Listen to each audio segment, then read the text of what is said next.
Hello बच्चों, कैसे हैं सब लोग? सब बढ़िया। आज मैं फिर से आनंद सर क्लास 12 का इलेक्ट्रोस्टैटिक्स का लेक्चर नंबर 19 लेकर इस लेक्चर में हाजिर हूँ। आज पढ़ेंगे एक और इंटरेस्टिंग टॉपिक, जिस टॉपिक का नाम है torque due to electric dipole. ठीक है, इलेक्ट्रिक डायपोल के कारण टॉर्क कैसे जनरेट होता है।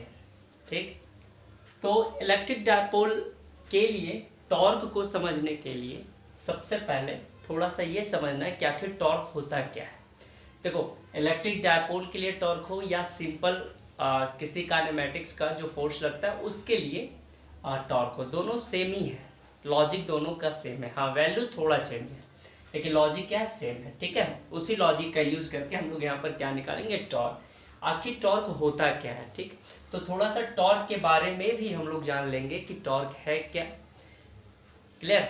ओके, फिर इलेक्ट्रिक डायपोल के बारे में हम लोग देखेंगे। चलो शुरू करते हैं फिर टॉर्क। तो सबसे पहले देखो टॉर्क क्या होता है। टॉर्क टॉर्क बराबर होता है फॉर्मूला क्या, force into perpendicular distance. Force into क्या, परपेंडिकुलर डिस्टेंस।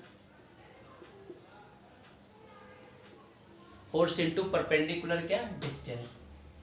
Perpendicular distance. ठीक है, टॉर्क का मतलब क्या हुआ, बल आघूर्ण। ये देखो, ये क्या हुआ, बल आघूर्ण। फोर्स इक्वल टू क्या हो गया, बल इनटू परपेंडिकुलर डिस्टेंस यानी लंबवत दूरी।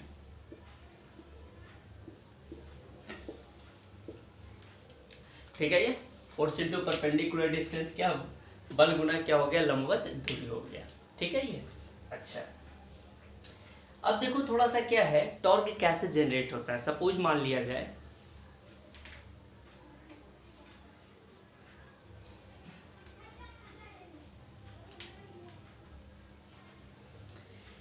ये देखो, सपोज कोई एक कंडक्टर है ना ये। तो क्या है कि अगर इस पर परपेंडिकुलर डायरेक्शन में, देखो इस साइड में भी फोर्स लगा रहे हैं ये और इस साइड में भी फोर्स लग रहा है, तो फोर्स ये टॉर्क जैसे ही इस पर फोर्स लगता है परपेंडिकुलर डायरेक्शन में, थोड़ा सा किसी एंगल के साथ ये क्या ट्विस्ट करना शुरू कर देता है, यानी मूव करना, रोटेट करना क्या करता है, ये शुरू कर देता है। तो अगर फोर्स इस पर लगता है परपेंडिकुलर डायरेक्शन में, तो ये मूव करना क्या करेगा, शुरू करेगा। और जब ये एंगल से मूव करता है तो वी कैन से दैट कि टॉर्क वहां पर क्या होता है, जनरेट हो जाता है। ठीक है, तो टॉर्क जनरेट होने के लिए फोर्स होना जरूरी है और साथ साथ क्या, परपेंडिकुलर डिस्टेंस कंसीडर करना काफी नेसेसरी है। ठीक है ये, तो ये होता है टॉर्क। टॉर्क क्या होता है, फोर्स इनटू परपेंडिकुलर डिस्टेंस। देखो इसको देख लो इस फॉर्मूले को, क्योंकि इस फॉर्मूले का यूज हम टॉर्क फाइंड आउट करने में करेंगे, किसके लिए, इलेक्ट्रिक डायपोल के लिए। ठीक है ये, चलो ये तो खत्म हो गया टॉर्क का मामला। अच्छा, इसके साथ साथ कुछ इसके पहले हमने देखा था इलेक्ट्रिक फील्ड का टाइप्स देखा था, है ना। अगर नहीं देखा था तो थोड़ा सा देख लेते हैं। इलेक्ट्रिक टाइप्स जो होते हैं, एक होता है यूनिफॉर्म इलेक्ट्रिक फील्ड, थोड़ा सा यूनिफॉर्म क्या, इलेक्ट्रिक फील्ड, इलेक्ट्रिक फील्ड। और दूसरा क्या, non uniform electric field, non uniform electric field.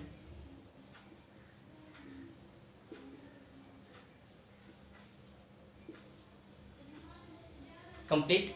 मैं इस दोनों टॉपिक को इसलिए कवर कर रहा हूं क्योंकि इसमें यूनिफॉर्म इलेक्ट्रिक फील्ड का भी कुछ कॉन्सेप्ट आएगा। ठीक है, तो दोनों साथ में कोरिलेट करके देखते हैं, है ना। छोटा सा है, जल्दी इसको खत्म करते हैं, कॉन्सेप्ट को समझते हैं।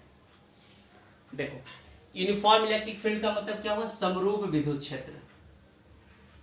समरूप क्या बोलेंगे, विद्युत क्षेत्र। और नॉन यूनिफॉर्म को क्या बोलेंगे, असमरूप विद्युत क्षेत्र।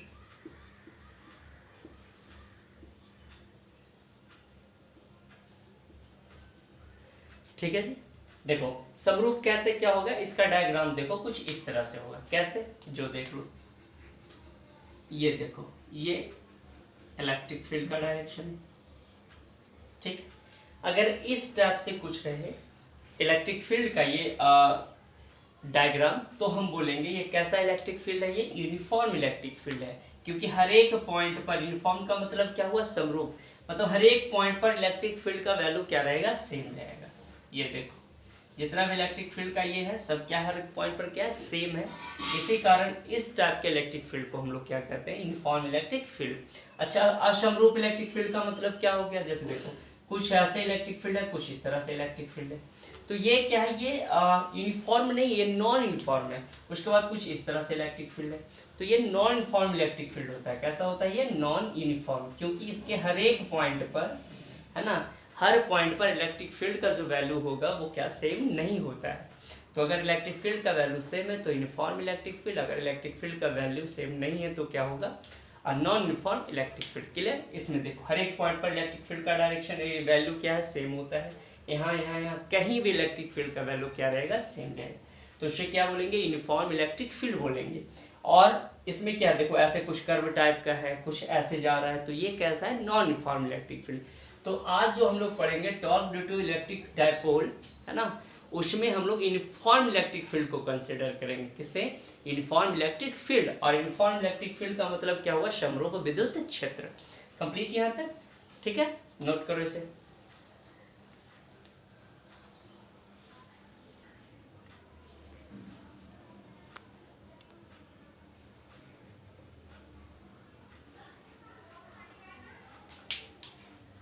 देखो क्या है,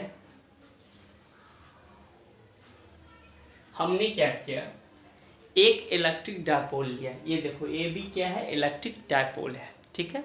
और इलेक्ट्रिक डायपोल ये है, तो यहाँ पर देखो क्या क्या हो जाएगा, यहाँ पर प्लस क्यू चार्ज होगा, ठीक है सर। यहाँ पर कैसा चार्ज होगा, माइनस क्यू चार्ज होगा, ठीक है। इलेक्ट्रिक डायपोल कब बनेगा, जब दोनों का वैल्यू सेम रहेगा और पोलैरिटी क्या होगा, सेम होगा। मतलब एक नेगेटिव का तो दूसरा किसका होगा, पॉजिटिव का। कंप्लीट यहाँ तक। देखो ये डायग्राम में दिया हुआ है, ठीक। इसका लेंथ भी होता है, आपको पता है इसका लेंथ कितना होता है, 2l। चलो सर इसको 2l मान लेते हैं। ये डायपोल का पूरा लेंथ कितना हो गया, 2l, ठीक है ये। अच्छा, हमने क्या माना, उसका स्टेटमेंट हम लोग जल्दी से इसमें लिख लेंगे और आप नोट कर लेना। हमने क्या माना कि एक इलेक्ट्रिक डायपोल को, किसको, इलेक्ट्रिक डायपोल को यूनिफॉर्म इलेक्ट्रिक फील्ड में रखा गया। यूनिफॉर्म बोले तो क्या, समरूप विद्युत क्षेत्र। ये देखो समरूप विद्युत क्षेत्र है, यानी यूनिफॉर्म इलेक्ट्रिक क्या है, ये फील्ड है। कैसा है ये, यूनिफॉर्म, यूनिफॉर्म इलेक्ट्रिक फील्ड, ठीक है। Complete, okay. अब देखो क्या है, यूनिफॉर्म इलेक्ट्रिक फील्ड में रखा गया, यानी कि हर एक पॉइंट पर इलेक्ट्रिक फील्ड का वैल्यू क्या होगा, ये सेम होगा। अच्छा सा, अब देखो आपको पता है इलेक्ट्रिक फील्ड होता क्या है, कि इलेक्ट्रिक फील्ड किसी भी चार्ज के राउंड का चारों ओर का स्पेस, वैसा स्पेस जिस पर वो क्या हो, कोई फोर्स क्या करे, एक्सपीरियंस करे। इलेक्ट्रिक फील्ड अगर नहीं होगा तो फोर्स एक्सपीरियंस नहीं होगा, ठीक है।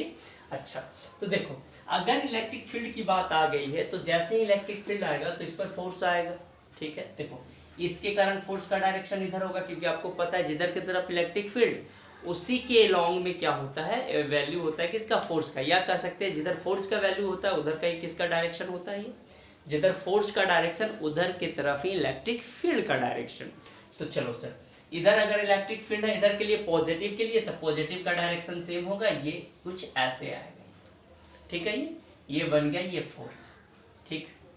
अच्छा, अब देखो यहाँ पर वैल्यू क्यू था, फोर्स इधर की तरफ लगा, यहाँ पर वैल्यू माइनस क्यू है, यहाँ पर प्लस होने के कारण उसी के सेम डायरेक्शन में, लेकिन जैसे ही माइनस आएगा तो ये जो फोर्स एक्ट होगा वो opposite to the direction of क्या, इलेक्ट्रिक फील्ड, ओके। तो इसका कुछ डायरेक्शन इधर की तरफ होगा। कंप्लीट, ये देखो फोर्स का डायरेक्शन कुछ इस तरह से इधर की तरफ होगा, ठीक है। अच्छा, एक बात यहाँ और गौर करना है, क्या क्या गौर करना है, कि ये जो डायपोल है, डायपोल ए बी जो है उस पर माइनस क्यू और प्लस क्यू चार्ज सिचुएटेड है, ओके सर। और इसका लेंथ कितना टोटल है, 2l है। इलेक्ट्रिक फील्ड के कारण फोर्स ऐसे लग रहा है, पॉजिटिव के कारण ऐसे और नेगेटिव के कारण ऐसे। दोनों का चार्ज का वैल्यू सेम है तो फोर्सेज भी क्या होंगे, सेम होंगे। तो देखो अगर जैसे ही फोर्स इधर ही लगना शुरू हो गया, ई ऐसे, इसको थोड़ा सा ऐसे करो, ये फोर्स कुछ ऐसे लगना शुरू हो गया, इधर की तरफ फोर्स ऐसे, तो ये ट्विस्ट करना शुरू कर दिया, है ना, यानी एंगल से रोटेट करना क्या होगा, शुरू हो गया। तो मान लिया जाए कि ये जो ये क्या बोलते हैं डायपोल है, वो यूनिफॉर्म इलेक्ट्रिक फील्ड के साथ फोर्स जब ये अप्लाइड हो रहा है तो कुछ एंगल का फॉर्मेशन कर रहा है। किसका कर रहा है, ये एंगल का फॉर्मेशन। और कितना एंगल बना रहा है ये, चलो सर मान लिए इस एंगल का नाम आप क्या दे दिए, थीटा। क्या नाम रख देंगे, थीटा। ठीक है, ये फोर्स कितना आ गया, ये थीटा आ गया। इस बी को यहाँ हम लोग सिचुएट करते हैं, लो यहाँ पर बी हो। कंप्लीट यहाँ तक।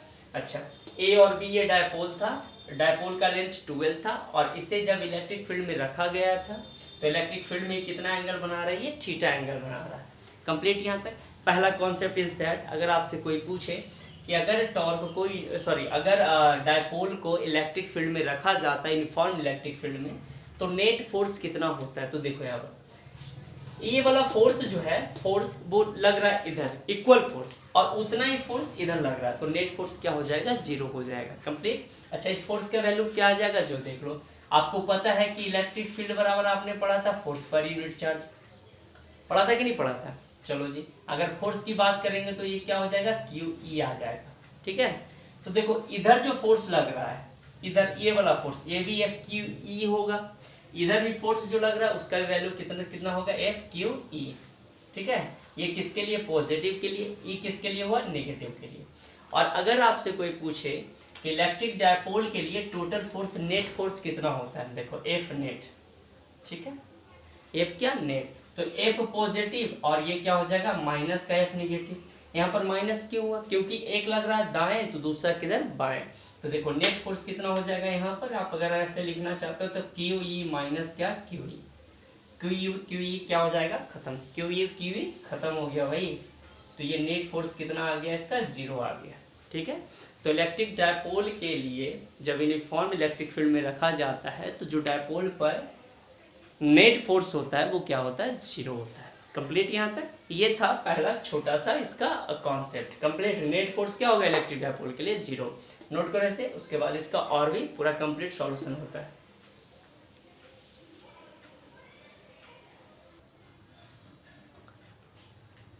देखिए, इसका कुछ स्टेटमेंट हम लिख दिए बोर्ड पर, है ना, इसको आसानी समझ लो। क्या करें, कंसीडर एन इलेक्ट्रिक डायपोल, है ना, आप इसमें थोड़ा सा ऐड कर लेना, हैविंग लेंथ लिख लेना। इलेक्ट्रिक डायपोल का हैविंग लेंथ कितना है, हैविंग लेंथ 12। ठीक है, इन डायपोल की लंबाई कितना है, 12 है। इस प्लेस्ड, उसको रखा गया है किसमें, यूनिफॉर्म इलेक्ट्रिक फील्ड, समरूप विद्युत क्षेत्र में। ठीक है, कुछ ऐसा होता है सच दैट कि जब देखो टॉर, ये क्या बोलते हैं, इलेक्ट्रिक डायपोल है, डायपोल होने के कारण आपने देखा था कि उसमें डायपोल मोमेंट हो जाता है। क्लियर है यहाँ तक। तो डायपोल मोमेंट जो होता है वो जो है, वो इलेक्ट्रिक डायपोल का वो एक एंगल बना रहा है, उस एंगल का नाम क्या है, थीटा। वो किसके साथ बना रहा है, इलेक्ट्रिक फील्ड के साथ। ठीक है, ये तो देखो हमने एक डायपोल माना, डायपोल जो है जिसका लेंथ 12 है, एक पर प्लस क्यू दूसरे पर माइनस क्यू, तभी ये डायपोल बन पाएगा, है ना, उसे यूनिफॉर्म इलेक्ट्रिक फील्ड में रखा गया है। ठीक है ये। अच्छा सर, अब ये बातें आगे समझ में। और एंगल कितना बना रही है, थीटा बना रहा है। अब थोड़ा फिर से लॉजिक देखो, कुछ देर पहले इसे में हमने क्या पढ़ा कि जब इक्वल और अपोजिट फोर्सेज हो रहे थे, एक लग रहा था दाएं तो दूसरा लग रहा था बाएं। क्यों, क्योंकि पोलैरिटी के कारण। एक पॉजिटिव चार्ज था तो पॉजिटिव चार्ज जिधर डायरेक्शन होगा इलेक्ट्रिक फील्ड का, मूव्स टुवर्ड्स क्या, इलेक्ट्रिक फील्ड। और दूसरा क्या देख रहा था कि जैसे ही एक नेगेटिव चार्ज था वो उसके अपोजिट में क्या कर रहा है, मूव कर रहा था। तो देखो क्या हुआ, यहाँ पर इक्वल एंड अपोजिट फोर्सेस हो रहे थे, यानी इक्वल एंड अपोजिट फोर्सेस कितना आ रहा था, अगर टॉर नेट फोर्स की बात कर रहे थे तो QE आ रहा था। अभी कुछ देर पहले पढ़ा था QE, है ना, एक पॉजिटिव तो दूसरा क्या, नेगेटिव। क्यों लेते, क्योंकि दोनों का मैग्नीट्यूड तो सेम है लेकिन डायरेक्शन क्या है, अपोजिट है। ठीक है, तो इक्वल एंड अपोजिट एक दूसरे को कैंसिल आउट कर देगा, उसके बाद क्या हो जाएगा, नेट फोर्स कितना आ जाएगा, 0। अच्छा सर, ये तो नेट फोर्स 0 आ गया, इससे आखिर होगा क्या। तो जैसे देखो क्या है कि दोनों इक्वल और अपोजिट फोर्सेस हैं, दोनों कपल जनरेट करेंगे। क्या जनरेट करेंगे, my point is that couple, है ना।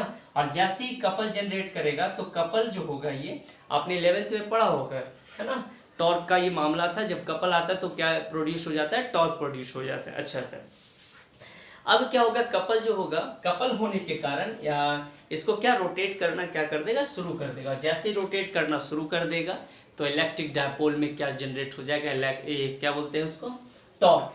क्लियर है यहाँ तक? किसके वजह से टॉर्क प्रोड्यूस हुआ, देखो इक्वल एंड अपोजिट फोर्सेज लग रहे थे, कब, दोनों एंड पर, एक एंड पर इस टाइप से फोर्स लग रहा था, एक एंड पर इधर का फोर्स लग रहा था, समझ में आया? हाँ, क्या एक को इधर लग रहा था फोर्स, दूसरा कैसे इधर लग रहा था। अब जब इधर फोर्स लग रहा था तो क्या हो रहा था कि अब ये कपल जनरेट कर दिया, क्या जनरेट कर दिया, कपल। कपल जनरेट होने के कारण क्या जनरेट होगा, टॉर्क जनरेट होगा।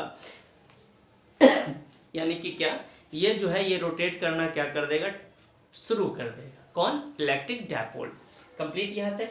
अच्छा सर, तो इसके बारे में थोड़ा सा हम लोग लिख लेंगे, क्या लिखेंगे कि जब इक्वल और अपोजिट फोर्सेज होंगे दोनों एंड्स पर तो क्या जनरेट होगा, ये क्या बोलते हैं, टॉर्क। कंप्लीट। और टॉर्क जनरेट से रोटेट करना क्या कर देगा, शुरू कर देगा।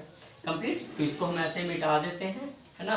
और थोड़ा सा स्टेटमेंट में और क्या लिख लेना है हम लोग को कि दीज टू, क्या लिखेंगे, these two equal, these two क्या, equal and opposite forces, equal and opposite forces, opposite forces, equal and क्या, अपोजिट फोर्सेज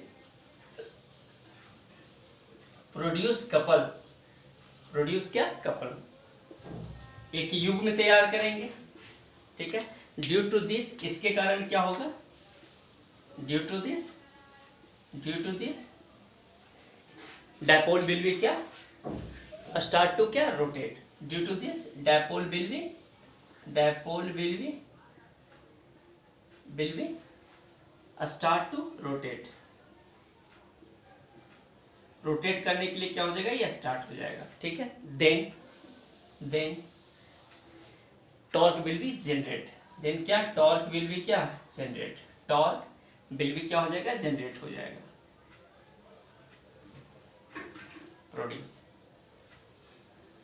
ठीक है ये, है ना। इसमें क्या लिखेंगे कि जब दोनों तरफ बराबर और विपरीत दिशा में जब बल आरोपित होगा तो क्या होगा, उसमें बल युग्म लग जाएगा और बल युग्म होने के कारण बल आघूर्ण उत्पन्न हो जाएगा, ठीक है। ये फिर से देखो रिपीट कर रहे हैं क्या, कि जब ये जो इक्वल और अपोजिट फोर्सेज हैं दोनों एंड्स पर, दोनों सिरे पर, देखो एक यहाँ लग रहा है, एक यहाँ लग रहा है, एक इधर की तरफ, एक इधर की तरफ, तो क्या हो जाएगा, वो कपल जनरेट करेगा और कपल जनरेट करने के क्या हो जाएगा, ये टॉर्क प्रोड्यूस होगा। और टॉर्क प्रोड्यूस क्यों होगा, क्योंकि रोटेट करना किसी एंगल से शुरू कर देगा। कंप्लीट यहाँ तक? तो ये तो था क्या, स्टेटमेंट था। कंप्लीट है ये, ठीक है, नोट करो।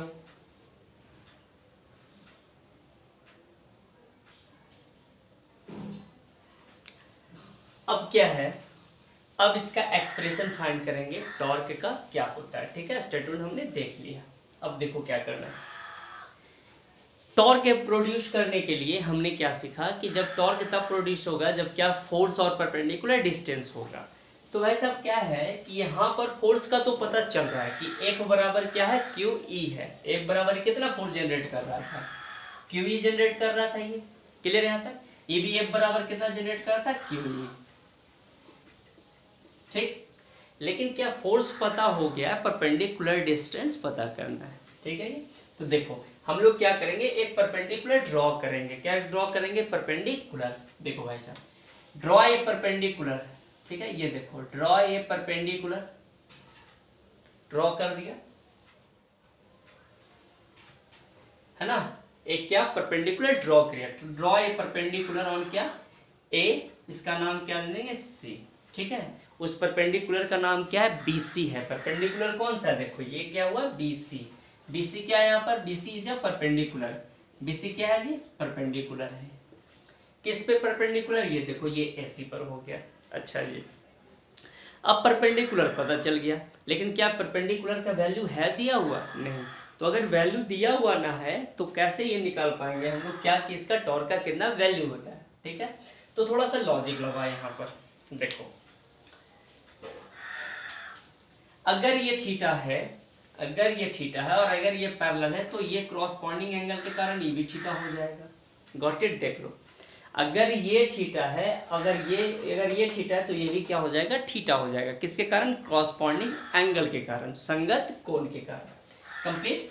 तो देखो किस में लगाएंगे इसको ना, इस रफ स्केच को थोड़ा सा उठा करके हम लोग यहाँ भी रख सकते हैं, चाहे यहाँ देख लेते हैं। ठीक है, देखो इन ट्रायंगल, सबसे पहले एक चीज बताओ, टॉर्क के लिए, किसके लिए, टॉर्क के लिए, बीसी परपेंडिकुलर डिसाइड हो गया। तो अच्छा, अगर हमें क्या फाइंड करना है, टॉर्क। तो देखो टॉर्क अगर जनरेट करना है तो टॉर्क के लिए हमें क्या करना पड़ेगा, force into perpendicular distance, force into perpendicular, ये देखो ये क्या लिखा है, परपेंडिकुलर और क्या, डिस्टेंस। ठीक, लंबवत दूरी, यानी कि अगर ये निकालना है तो बल आघूर्ण, इसको हिंदी में क्या बोलेंगे, बल आघूर्ण। ठीक है जी, लो सर, बल आघूर्ण बराबर क्या हो गया, बल गुना लंबवत दूरी, ये हो गया बल और गुना ये क्या हो गया, लंबवत दूरी।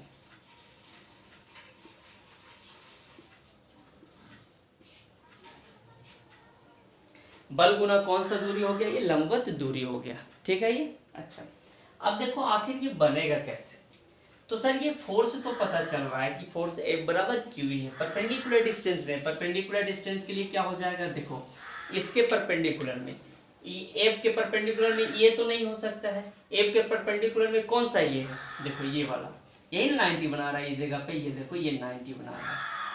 ठीक है, तो इस फोर्स से परपेंडिकुलर डिस्टेंस BC ही होगा, चाहे इस फोर्स से, देखो इस फोर्स से परपेंडिकुलर डिस्टेंस ये वाला, तो ये तो इसके BC के बराबर है, तो ये डिसाइड हो गया कि परपेंडिकुलर डिस्टेंस कौन सा होगा, ये BC हो गया। ठीक है ये, तो अगर हम फोर्स का वैल्यू और परपेंडिकुलर डिस्टेंस का वैल्यू रख दें तो टॉर्क जनरेट हो जाएगा। चलो सर फ्रॉम ट्रायंगल चलते हैं, देखो फ्रॉम ट्रायंगल कैसा, RAT, राइट, राइट मतलब चूहा नहीं, राइट का मतलब क्या हुआ, right angle triangle, right angle triangle क्या, AC और किस में, B में। लो सर AC और B में। चलो इसका थोड़ा सा रफ स्केच जल्दी जल्दी करते हैं, क्या है ना, देखो यहाँ रफ स्केच, ये एंगल क्या था सर, थीटा था, ये एंगल क्या था सर, A था, ये एंगल क्या था बाबू, ये सॉरी ये B था, ये क्या था, C था। देखो AB का वैल्यू कितना, 12 दिया हुआ है, जो डायपोल का क्या है, लेंथ है, चलो ये 12 है। ठीक है, थीटा के सामने वाला परपेंडिकुलर, ठीक, और ये जो हुआ वो क्या हो गया, बेस। ठीक है ना, तो देखो परपेंडिकुलर और ये परपेंडिकुलर, ये बेस, तो ये हाइपोटेनस, तो परपेंडिकुलर और बेस और हाइपोटेनस के बीच में रिलेशन हम लोग को पता है, बहुत सारे 6 ट्रिगोमेट्रिक रेशियोज होते हैं, इसमें कौन सा एंगल सेटिस्फाइड कर जाएगा, कौन सा ये रेशियो।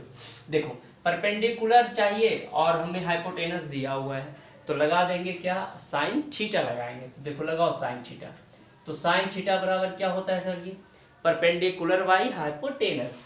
देखो परपेंडिकुलर बाई क्या होता है, ये हाइपोटेनस, ये हो गया H, ये किसके बराबर है, हाइपोटेनस, यानी लंब बटा क्या है, कर्ण, इसको क्या बोलेंगे, लंब बटा क्या करेंगे, कर्ण। लो सर लंब बटा क्या लिखेंगे, कर्ण।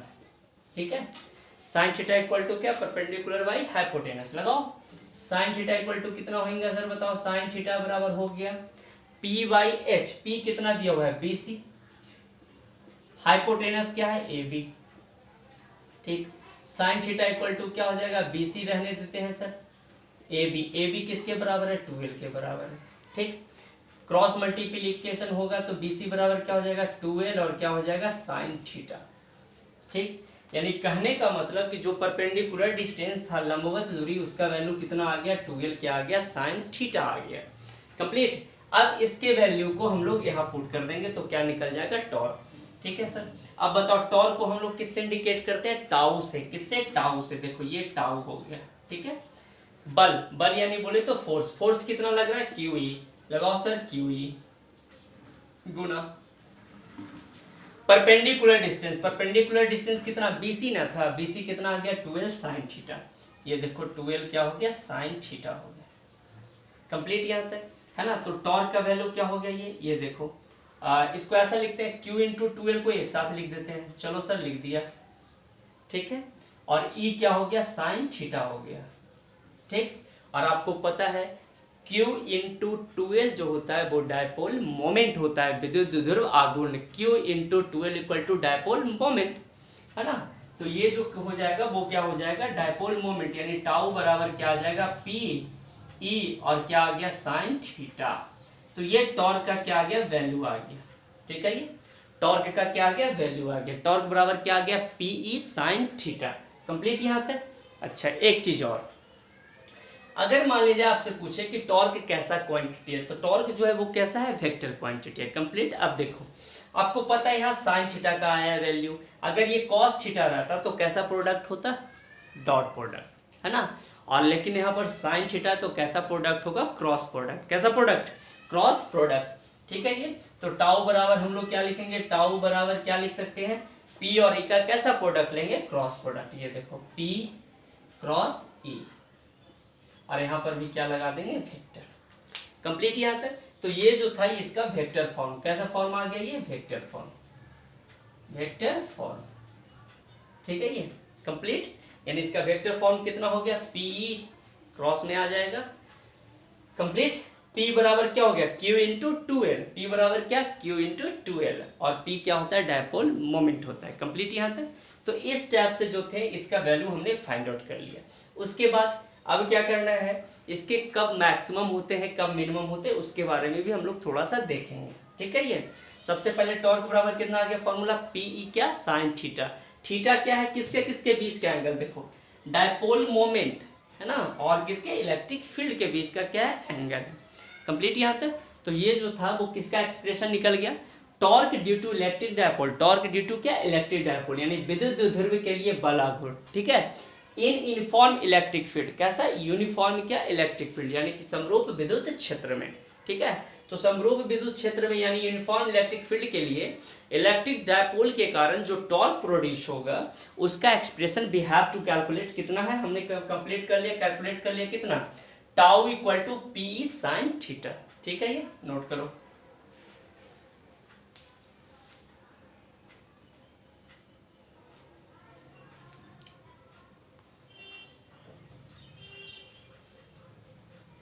देखो स्पेशल केस यानी कुछ विशेष स्थिति में हम लोग देखेंगे, विशेष स्थिति, है ना। ठीक है। कुछ स्पेशल केस क्या क्या है जो देखो, देखो क्या है, अभी हमने एक्सप्रेशन फाइंड किया कि टाउ बराबर क्या फाइंड किया, पीई और क्या होता है, साइन थीटा होता है। ठीक है सर, पी और क्या, साइन थीटा। तो देखो ये स्पेशल केस में ना ये पूरा का पूरा जो है वो थीटा पर डिपेंड कर रहा है। किस पे डिपेंड कर रहा है, थीटा पर।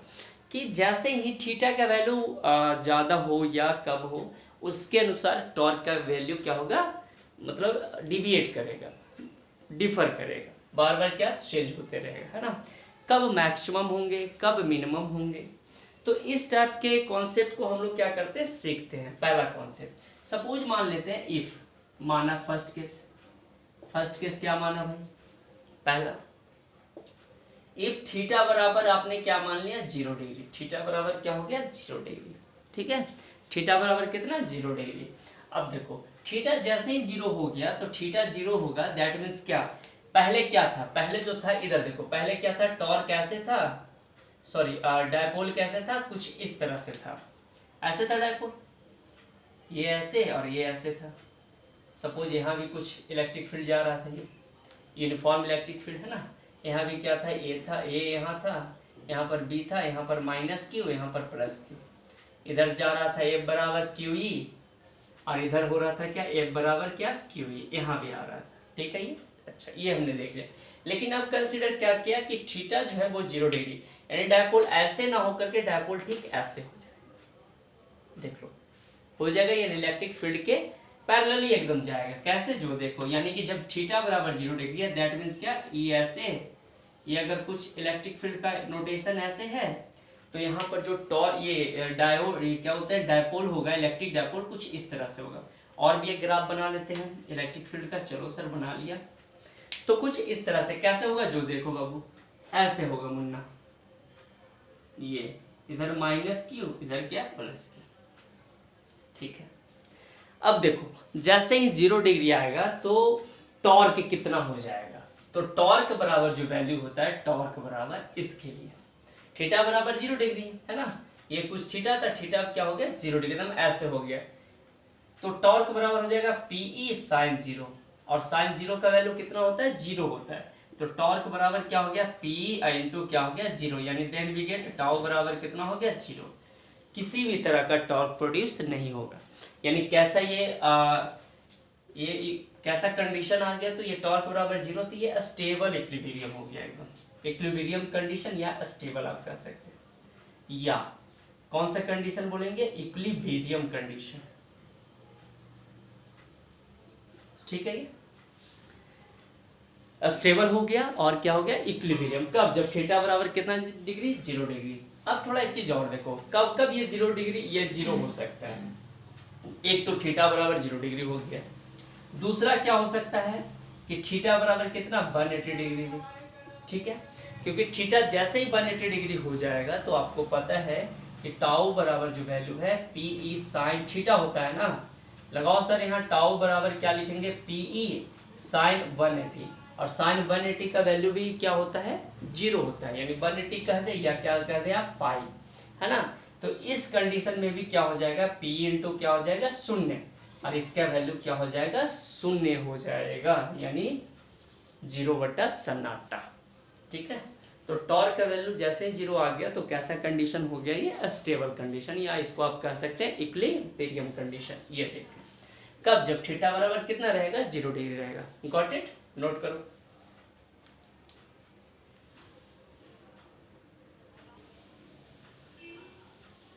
देखो अब इसका सेकंड कंडीशन है ना। सेकंड कंडीशन क्या माना कि थीटा क्या है, 90 डिग्री, यानी कि डायपोल मोमेंट, किसके, डायपोल मोमेंट और इलेक्ट्रिक फील्ड के बीच का, डायपोल मोमेंट और इलेक्ट्रिक फील्ड के बीच का एंगल थीटा इक्वल टू कितना डिग्री हो जाए, 90 डिग्री हो जाए।